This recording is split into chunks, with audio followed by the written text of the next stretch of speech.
Okay, well, welcome back to Chapter 17.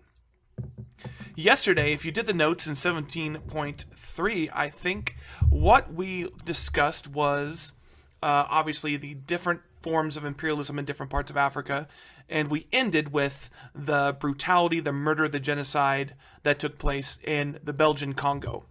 So, before we move on to the next essential question, I want to clarify a couple things about the Belgian Congo that I kind of messed up a little bit yesterday, and it's not about the Belgian Congo, but about how all of this came to light. So I want to do just a quick slide of notes, and I want to show you guys how all of this information about what was going on in the Congo came to light. Well, interestingly enough, it all started with this guy named George Washington Williams. Now, George Washington Williams was an African-American Civil War veteran. He was a journalist. He was a politician. We'll talk about that. And George Washington Williams kind of did something unique in the 19th century. He went to Belgium to interview King Leopold II. All right? He wanted to do a kind of tour of different parts of Africa. And he interviewed Leopold II, and when he walked away from the interview of Leopold II, he said, "Oh, you know what? This guy's a pretty awesome guy. He must be doing great things in the Congo. Well, let me go see." So what George Washington Williams does is he actually travels to the Congo Free State. He's an African-American reporter at this time. He's a journalist at this time, and he goes to the Congo Free State. And as you can imagine, what he sees and what he witnesses is in no way what King Leopold II described as his Congo. All right? So, he uncovers all the slavery, he uncovers the murder, he uncovers the rubber, the exploitation, and a horde of myriad of other things he discovers going on in the Congo. So George Washington Williams was actually the first guy to really break the news as to what was going on in the Congo.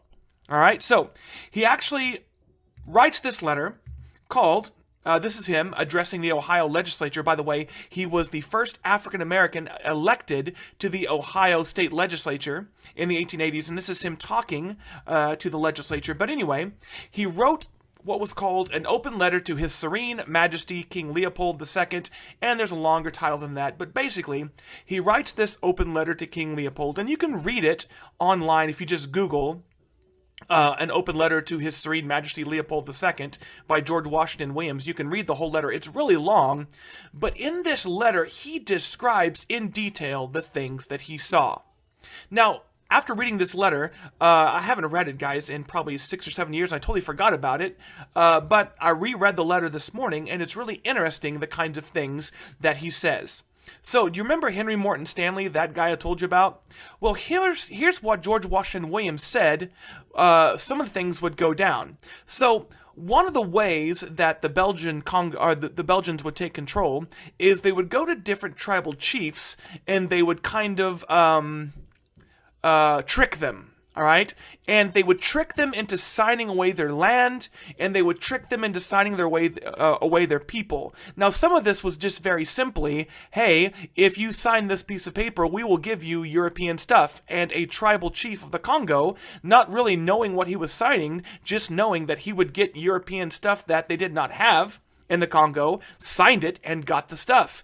But what the tribal chiefs really didn't realize is that they were signing away their land and their people, and their resources in perpetuity, which means forever, all right? So, that was one way they did it, but another way is this, and this is something that was in the letter. He said sometimes Stanley and other white leaders, in order to take control of Congolese land, would do a manner of tricks. One trick he described was hooking up a battery hidden in the coat of a European. And this battery had wire connected to a piece of metal in the hand of a white European. Have you guys ever seen one of those tricks where they have like a shocking thing in your hand, and when you shake hands with somebody you get shocked? That's what the Europeans in some cases were doing. They would walk up to a tribal chief and have like a little electric battery hooked up to a device in their hand, and when they shook the hand of the tribal chief would receive a hard shock and think that the white Europeans had some kind of power. Now, another way they tricked Congolese chiefs, according to this letter, was there was one instance where one of the white European officials held out a cigar to a tribal chief, used a magnifying glass, pointed the magnifying glass at the sun, and then the magnifying glass lit the cigar. And then he began smoking the cigar. And then the official went on to tell the tribal chief, "We are from the sun. These white Europeans, we have the power of the sun. And just like we can light this cigar, we can burn entire villages." But using modern science as a trick. Do you guys see that? They were using modern science as a trick to trick the Congolese people into turning over their lands and their people and the resources like rubber. So anyway, guys, fascinating, this letter, and I totally forgot about it. But if you want to read it, I mean, it describes a lot of crazy stuff going on in the Congo, but a lot of the stuff I've already told you about. So, after George Washington Williams delivers his letter, it exposed the world to the abuses in the Congo. People around the world read the letter, and they became familiar with it, and that led to Europeans like E.D. Morel and official Roger Casement. They continued the investigation, and they brought the news to the world, which eventually brought everything to trial, which basically got what I told you yesterday. King Leopold had to give up all of his wealth and his resources at the palace, and they had to turn it over to Belgium. Now, you can go to this day and visit the palace in Belgium. I have a relative that went there a few years ago, and she said it was amazing, it was beautiful. Then I had her read this book where I got a lot of this information. It's called King Leopold's Ghost, and when she found out about the Congo, she was horrified that she had been standing in a palace built on the blood and murder of the Congolese people. So, still there today, all right? By the way, there is a documentary on YouTube, but I'll be honest, I have not watched it yet. I just found out that it was on YouTube yesterday, but it's called King Leopold's Ghost, and it will tell you in graphic detail more stuff than I have told you, all right? I read the book, and the book was horrifying to read. So I can only imagine the documentary on YouTube will do the same thing. But anyway, so that kind of concludes the Belgian Congo. I just wanted to throw that in there, okay? Pause if you need to, and then we're going to move on to our next essential question. All right, so now we're going to move into 17.4. In this unit, in this lesson, guys, we are going to sweep through the rest of Africa and talk about what was going on in southern Africa. Then we're going to move into Russia and what they were doing, and finally we're going to end up back in Asia. So, our essential question today that I want you to focus on is what motivated Europeans to conquer Southern Africa and Southeast Asia? All right? And number 2, how did native people respond to European presence? I think it's pretty clear the reasons why Europeans are going into these areas, right? They want natural resources, they want gold, they want land, all of these things.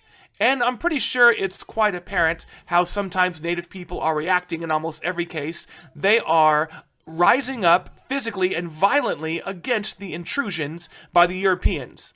And what we're going to see today is a lot more of that. Okay? So pause if you need to, and let's jump into this.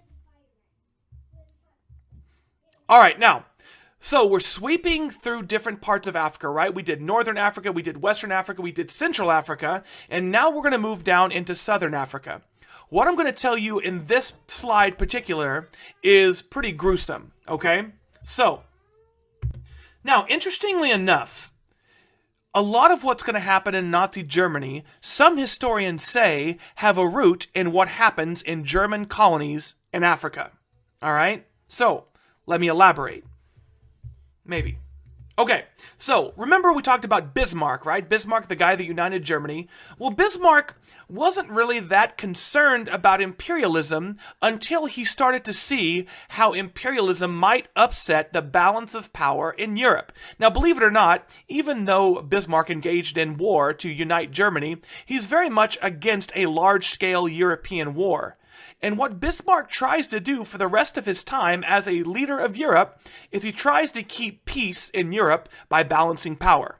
Now, he sees colonies as a chance to balance out that power. So, if Britain and France are all gaining in power and land, then Bismarck feels Germany needs to do the same. So, One of the places, the major place, guys, that Germany controls in Africa is a place that is called German Southwest Africa. All right? Today we call it Namibia. So, why are the Germans in this area particularly? What are they interested in? Well, there's a lot of things. There's diamonds, there's gold, there's copper, there's other metals. So once again, natural resources, precious metals. But another thing is this, once again, remember how I told you that for the most part, Europeans don't colonize or aren't like colonizing for living. This is another exception. So, Germans are also using the land for settlement. All right, so a lot of Germans are flooding into this land. Now, you might say, okay, well, aren't there people living there? Yes. Don't those people control the land? Yes. Shouldn't the Germans stop? Yes, but guys, when does that ever stop, Europeans from taking over other people's land? So let's talk about that, all right? If you look at this map right here, you can see there are a lot of groups of people. Now, it only shows two major groups of people that live in German Southwest Africa, or what we'd call Namibia. But the two major groups are the Herero and the Nama. But there's lots of other different groups that live there too. So what happened was, Germans, when they come in, they basically force the Herero and the Nama and other groups of people off of their lands, all right? They push them onto marginal lands that are not really great for doing anything, and the Germans take the best land, all right? And what happens is, eventually, the Herero and the Nama people start to starve. They start to lack natural resources. They start to get desperate. Now, what do you think people do when they start to get desperate? They start to get violent, right? So, the Herero and the Nama people start to rise up against the Germans. Why? Because they're starving and they don't have food and they don't have resources. And what do the Germans do? They attack them and wipe them out. All right, so some history books, guys, have called these the Herero Wars, but I hesitate to call anything between tribal African people and Europeans with modern weapons a war. More like massacres, slaughters. One of those kinds of words. So, yes, there are fights, okay? But remember, what caused this fight? Europeans did. So, when natives rebel, the Germans fight them. And like I said, it's called the Herero Wars, but I don't really consider that a war, more like a massacre. All right? So, in some cases, the Germans end up murdering men of the tribe and putting women and children into concentration camps. Now, I want to bring up this word, this phrase, concentration camp. Because today, when we think of concentration camps, we think of Nazi Germany, all right? Now, I want to tell you kind of what a concentration camp is. It's a place you put people that are usually rebellious or that are usually what you consider dangerous to kind of keep an eye on them. Now, concentration camps aren't necessarily designed as death camps like in Nazi Germany, all right? They're not designed necessarily to murder people. They are designed to keep people under control, all right? Now, I'm not trying to make a concentration camp sound good in any way, but I'm telling you that's what they're meant to do. Now, I will tell you, though, when you round people up, cram them into concentration camps, and don't give them adequate food and water and things like that, people are going to die of disease, and people are going to die of starvation. And that's exactly what happens at concentration camps. But concentration camps, you'll see throughout the next several chapters, guys, are not something that is unique to Germans. The British use them. The French use them. The United States used concentration camps during World War II, where we make Japanese Americans live on concentration camps. We call them internment camps, all right, because we are afraid of Japanese people and people of Japanese ancestry. So I want to kind of throw that out there. These are not like concentration camps with gas chambers and things like that, but at the same time, people are going to die at concentration camps and in large numbers. So one of the most infamous concentration camps in German Southwest Africa is called Shark Island. All right, here you see German and not German, but here you see Herero people, possibly Nama people, and they are living. Look, guys, their dwellings, guys, are basically blankets and sticks and wood to try to hold up some kind of tent. All right, now at Shark Island, thousands and thousands of people are going to die of horrible conditions. Now here's something that's terrifying. It is estimated that Germans wiped out about 85% of the Herero population. But let me tell you something else that was going on at Shark Island. Experimentation on humans. Remember social Darwinism? Remember this false idea of racial science that we talked about in chapter 16? This is going to be put into action in Shark Island. So when people die, when Namaharero people die, they are dissected. Their heads are decapitated from their bodies and measured and sent all around the world for examination.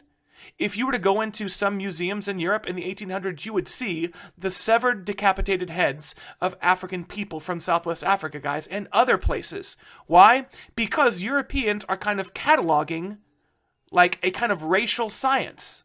All right, now, hopefully by now, if you don't understand why social Darwinism is a dangerous idea, hopefully by now you do. All right? But some people and some historians have said this is kind of a precursor to what is going to go on at Nazi concentration camps, where, yes, prisoners of concentration camps were experimented on, sometimes alive, and these cruel experiments, guys, often ended up in the deaths of thousands of people. So anyway, guys, that's what I'm saying is you kind of see early ideas of Nazi Germany in German Southwest Africa. Okay? So anyway, pause if you need to, and let's move on to our next part. All right, now, Southern Africa. Now, this has kind of an interesting history here because the Dutch were in South Africa as early as about the mid-1600s, all right? So, the Boers, or the Afrikaners, is what the Dutch who lived in South Africa called themselves. But like I said, they had colonized South Africa in the mid-1600s at this place called Cape Town, all right? So, Cape Town, guys, is the very tip of Africa. Basically, where Europeans would round the tip of southern Africa and go into Asia way back, in the 16th century and the 17th century, and up until the creation of the Suez Canal. All right. So the Dutch were the first kind of Europeans to really colonize there. All right. Now, during the Napoleonic Wars, Great Britain, remember the Napoleonic Wars where Napoleon tried to, capture parts of Europe. He even went into Egypt. And yes, it was a major war that took place in, places all over the world. But the British actually captured Cape Town and took it over from the Boers, or the Dutch. All right. Oh, by the way, guys, like I said, Boers and Afrikaners, those are Dutch. Okay. All right. Now, in the 1830s and the 1840s, the Boers, not surprisingly, did not want to live under control of the British. They wanted their own independent territory. So what they did was they went on this thing called the Great Trek. And the Great Trek, guys, was just this big migration north. And what they did was they created several different independent states. One of them was called the Orange Free State, and the other was called the Transvaal. So the Dutch were kind of like, screw you, Great Britain. We will go and make our own place in Southern Africa where we will be independent and we will do our own thing. Now, as the Dutch moved north, they actually encountered another empire that had been slowly growing in Southern Africa. And this was an African empire led by a tribe known as the Zulu. So the Boer and the British actually fought wars with the Zulu, who were trying to also create their own empire in Africa. So the Zulu were an African tribe that were spreading out and trying to kind of create their own empire. And you might call these wars because in some cases Zulus actually won battles against the Boer and the British. But once again, they always succumb to modern weapons and modern tactics of European militaries. So they come into contact with the Zulus. There's several fights, but ultimately Europeans win these battles and they subdue these people. All right. Now, here's the deal. Gold is discovered in Transvaal, where the Dutch tried to move and start their own little colonies. So guess what? Great Britain's like, oh, gold's there? Well, hey, we want to be there too. So ultimately, this sparks a war known as the Boer Wars. Now, the Boer Wars, much like the Opium Wars, there's like a first Boer War and a second Boer War, but we're going to group them all together and just call them the Boer Wars. All right? So, who are the Boer? Once again, they are the Dutch people that live in Africa. Okay? All right, so it's Britain versus the Boer, Britain versus the Dutch. Now, who do you think is going to win? Yes, you're right, the most powerful nation in the world at the time, Great Britain. So Great Britain wins and takes over South Africa. All right, here you see, guys, a photograph of, interestingly, do you see all these guys kneeling down in what we would call a trench. Wait till we get to World War I, and you'll see how trenches evolve into these massive things that we'll talk about in World War I. All right? Oh, yeah, well, that's irrelevant. I was thinking of something, but, like, it doesn't matter. Pause if you need to. Now, what was life like under the British after they took over South Africa? Well, one thing I want to point out, because I didn't point it out on the last slide, is this. Guess what the British did? So the Boer, when they started losing the war, the Boer military started to resort to guerrilla tactics. Now remember what guerrilla tactics are? Dirty fighting, not fighting fairly, all right? So when they start resorting to guerrilla tactics, that's when the British create concentration camps, and they put Boer women and children in the concentration camps, where many die of disease. Here's a photograph of a concentration camp. Here is a Boer woman, a Dutch woman, and her child. You can see the child very much looks very sickly, almost just skin and bones. All right? So a lot of Boer are going to die in concentration camps by the British. Now, really interesting, Emmeline Pankhurst, remember her? She actually is an advocate for these people that live in these concentration camps, and she, during this time period, works really hard to kind of call out the British on rounding up men and women and putting them in concentration camps. So she is very much an advocate that kind of fights back against that. All right? Now, let's talk about life under the British. Well, when the British came in, they tried to do what all Europeans tried to do and kind of, quote-unquote, civilize the territory. So one of the things they did was they outlawed slavery. Now, the Dutch, in some cases, still relied on African slaves in South Africa, even though the British had banned African slavery in the early 1800s. So they outlawed slavery in South Africa. And you might say, wow, good job, Great Britain, you've done a good thing.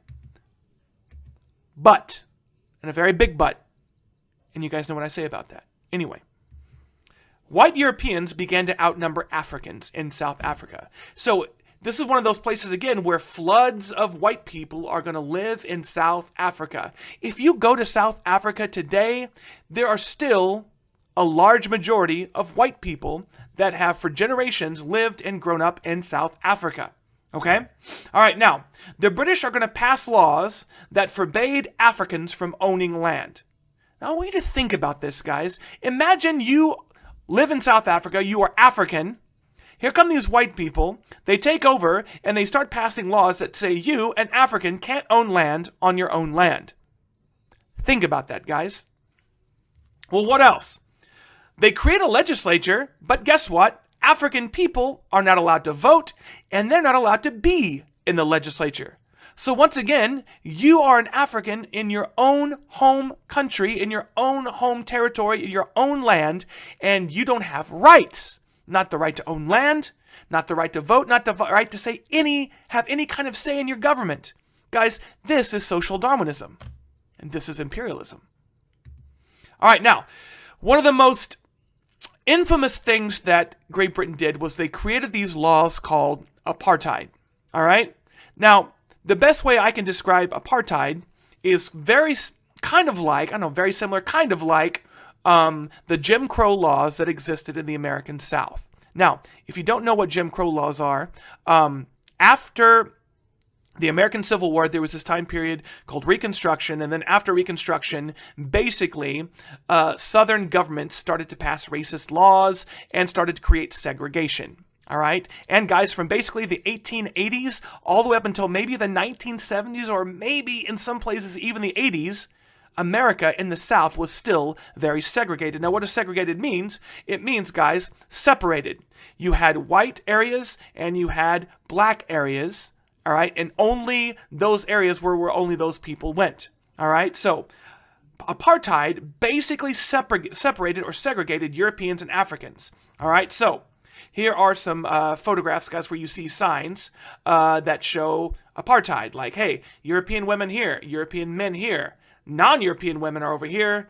All right. Okay, here's the same thing, guys, for use by white people. All right, this area is only for use by white people. All right. This beach is only for use by white people.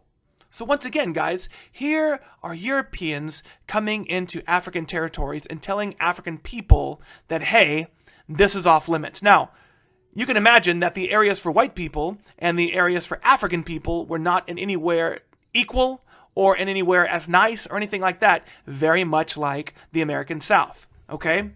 So, Africans were denied basic civil rights until the 1990s, guys. I remember the day the first African person became president. His name was Nelson Mandela. All right, I was in high school when they elect their first African president, guys, and that was when I was in high school. So, up until I was in high school, guys, they never even had a black leader, okay? So this lasts for a very, very long time, and we'll talk about apartheid and things a little bit later on, okay? Pause if you need to.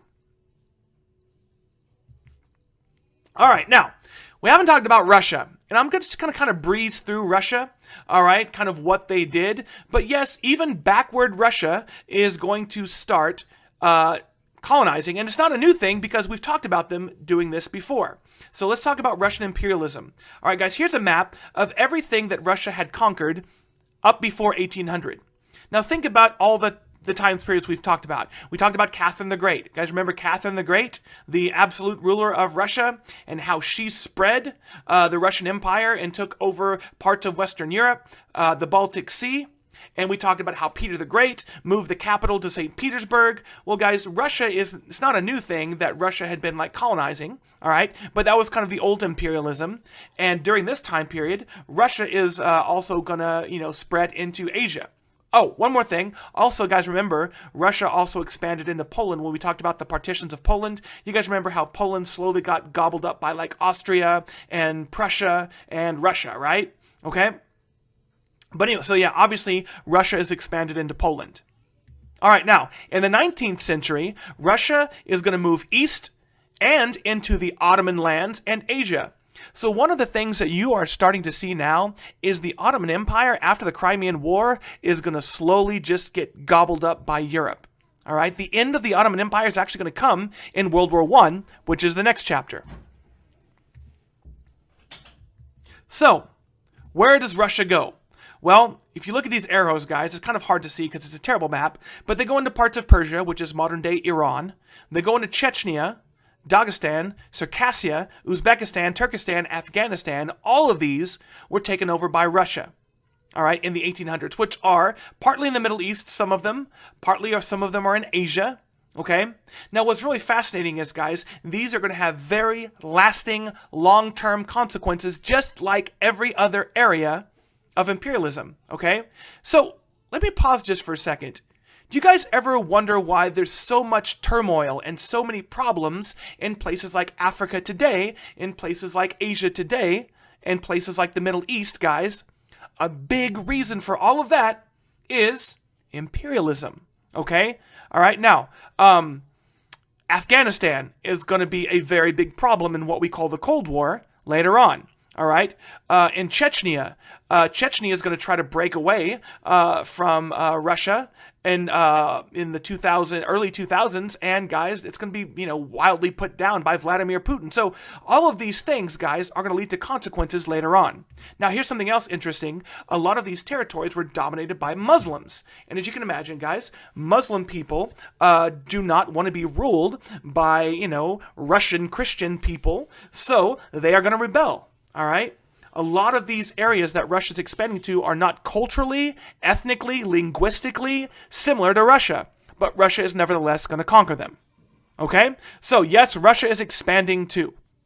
Pause if you need to. All right, we're almost done here, guys. Stay with me. Western powers in Asia. Now, I've got a lot to say about this, but I'm going to kind of have to run through it at the same time. So, let's talk about France. All right, guys, now, France, since the 1600s, had been in what we would call Southwest Asia, all right? As a matter of fact, Southeast Asia. And as a matter of fact, they were mostly in this area that we called Indochina. What is Indochina? What do we call it today? We call it Vietnam, Laos, and Cambodia. All right, so if you look at the map right here, there's China up in the north east corner. There's Thailand right there. Now, what you can't see, guys, is a little bit to the west of Thailand, there is British Burma, and then a little bit to the west of that is India. All right, so British India. So anyway, guys, you see that area called Annam? That is what we call Vietnam today. All right, so the French were in Vietnam, and the French missionaries spread Catholicism, like I said, as early as the 1600s. Okay? By the way, have you ever heard of the Vietnam War that we fought in the 1960s? Guess what? It starts here. Imperialism. So, 1856, Napoleon III, remember guys, Napoleon III? Napoleon III sends troops to Vietnam to create a French naval base and to, quote-unquote, protect its missionaries. Now, remember I told you one of the big reasons for imperialism is strategic and military advantage, right? And that's exactly what the French are doing here. They are putting naval bases in Southeast Asia, all right? And they say they're protecting missionaries. But what else are they doing in this area? Well, there's a lot of money to be made. There's a lot of wealth to be made in imperialism.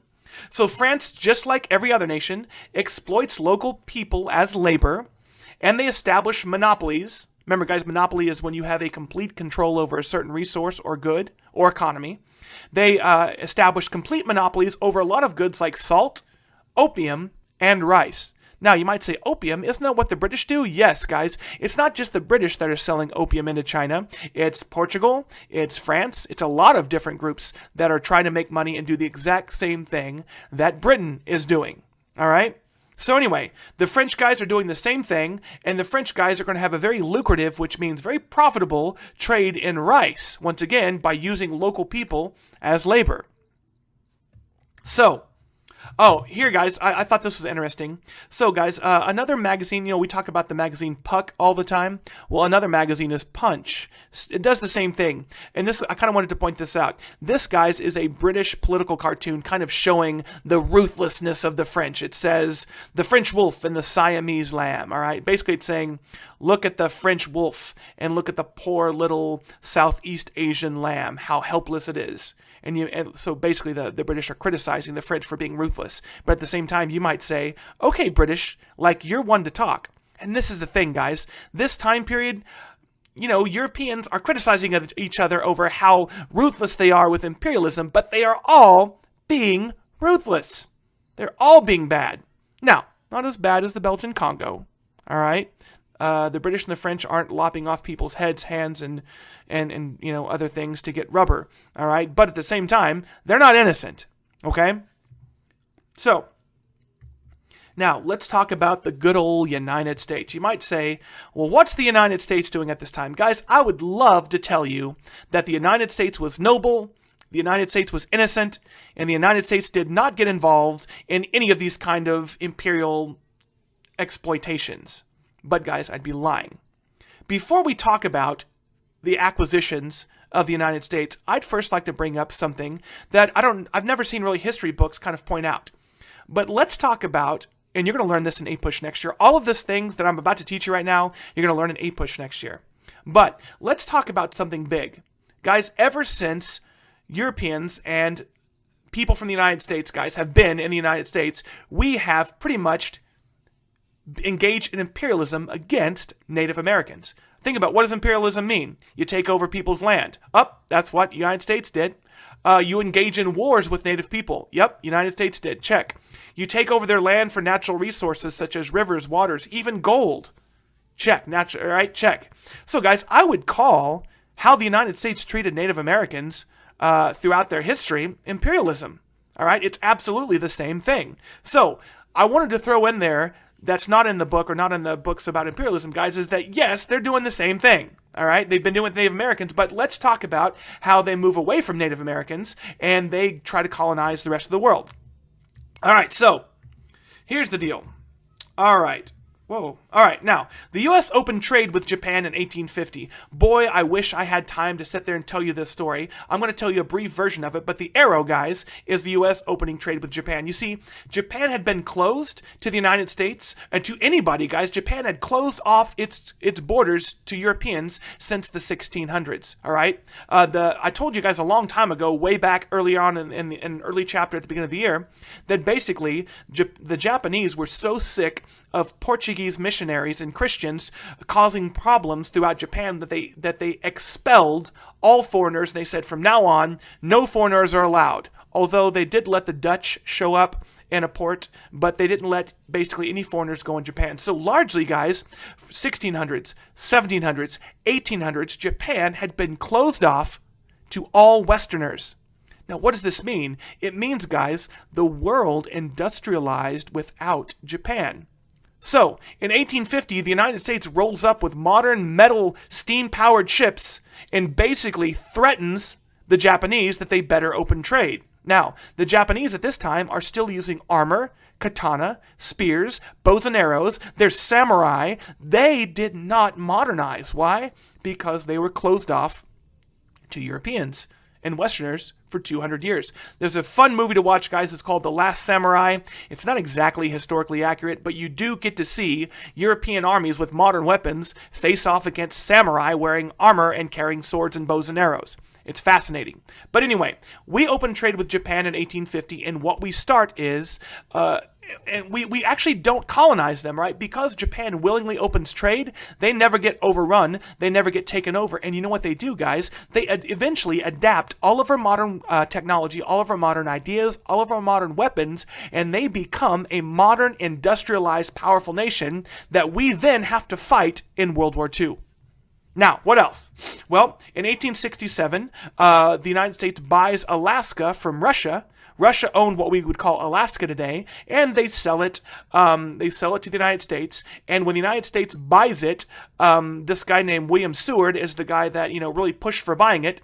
And when we bought it, basically everybody made fun of Seward, like, "Good job, you just spent millions of dollars to buy the United States a big rock of ice." Later on, oil and gold was discovered in Russia, and then, in Alaska, and then Russia was like, sad face that they didn't discover all that. But you'll learn about that in A-Push next year. Now, what else?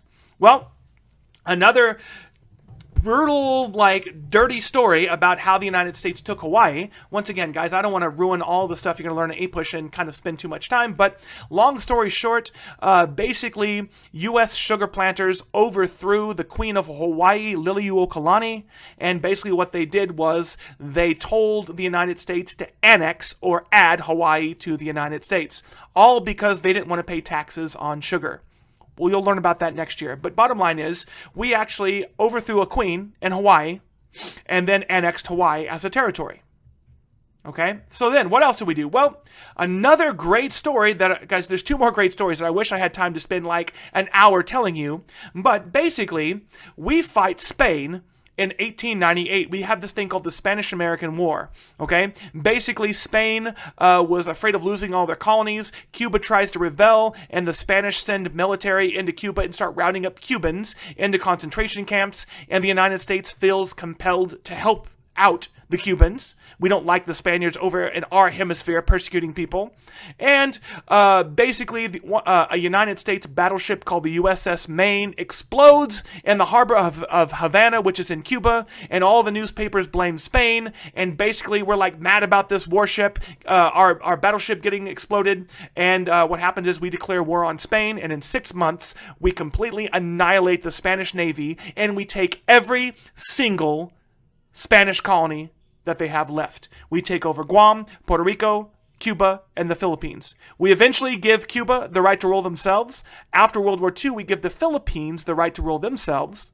But guess what, guys? Remember how we thought that the Spaniards blew up our ship and we declared war?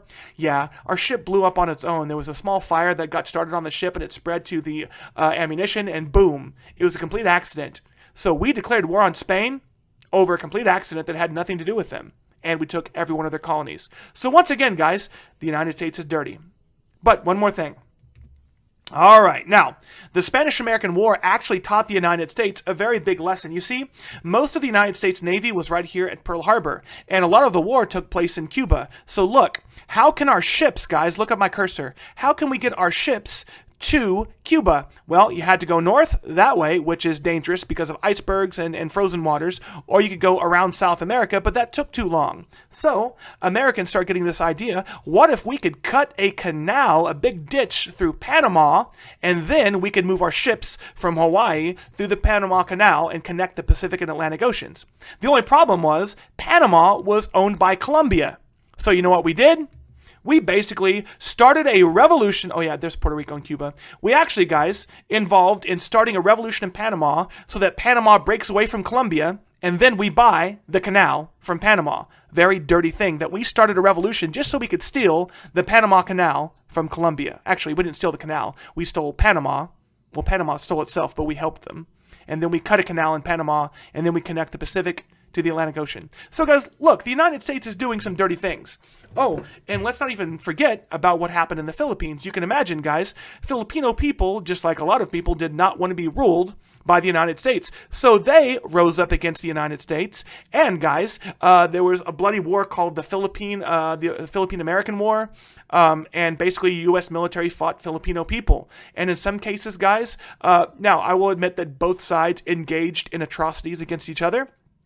All right, but there's a couple cases, guys, where the United States military would wipe out entire villages of Filipino people. All right, why? Trying to put down what they would call a rebellion. And some of these villages that they wiped out were innocent and not even fighting. So once again, guys, imperialism is a nasty business, and the United States was very much involved in it. Pause if you need to. Oh yeah, there's the Panama Canal. Okay. So there, guys, right there is the Empire of America. All right, pause if you need to. Okay, the very last thing I want to talk about is the Boxer Uprising in China. So remember how Great Britain and Europeans are now flooding into China? Well, China was ruled by the last dynasty that they're going to be ruled by. It's called the Qing dynasty.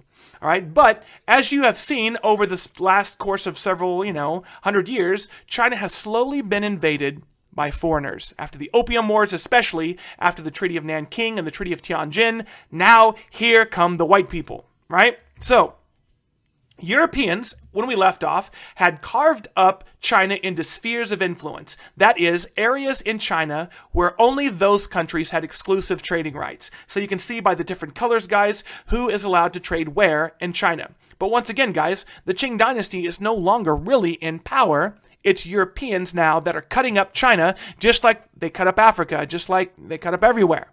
All right? So, now, the United States was kind of too late to get a sphere of influence, and we saw China slowly being gobbled up and absorbed by Europeans. Now, the United States had a couple thoughts. Number one, oh crap, if Europeans take over China, then we won't be allowed to trade in China and make money. And on the other hand, the U.S. kind of realized, oh crap, if Europeans start getting into fights over the spheres of influence, that might lead to a global world war. And it kind of does later on in 1914. So, the United States proposes this idea called the open door policy. All right? So, what is the open door policy? This said that all countries should be able to trade freely in China, even the United States. All right, now, at first, all Europeans were like, whatever, United States, you're just trying to jump in on the action and get your own little sphere of influence. So, at first, Europeans were very reluctant to open the door to China and allow free trade for everybody and get rid of spheres of influence. Okay? But that's all about to change.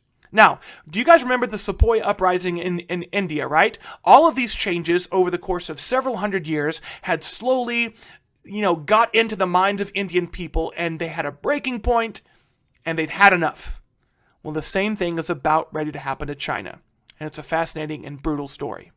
So, meanwhile, many Chinese people are going to start resenting Western influence and dominance. Now, one group in particular was called the Order of the Harmonious Fist, but Europeans nicknamed them Boxers. Now, they nicknamed them the Boxers because when they would train out in the open, they would often shadow box on walls. Now, here's the deal. The Order of the Harmonious Fist was a Chinese nationalist group, and their goal was to eventually eliminate Westerners and all Western influence. One of the things they hated most was Christianity, because in some cases, Christian missionaries had been so aggressive that they had torn down Chinese sacred temples because they thought they were pagan, and they had tried to change the religion of China.